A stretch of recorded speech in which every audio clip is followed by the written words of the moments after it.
Basuh muka kena baca niat 3 kali sekali. Sunat niat masa basuh muka. Okey. Masalah niat. Hak-mau dah. Niat pada ketika ambil wuduk ni ada 2 niat. Satu wajib, satu sunat. Yang jadi peling ni pergi capur wajib dengan sunat. Faham?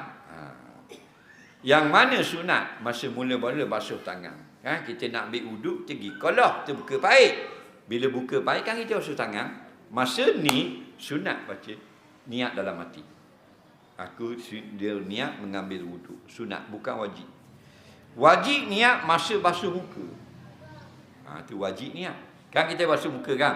Basuh muka, aku niat berwuduk. Situ rukun. Yang kata niat itu menjadi rukun masa basuh muka.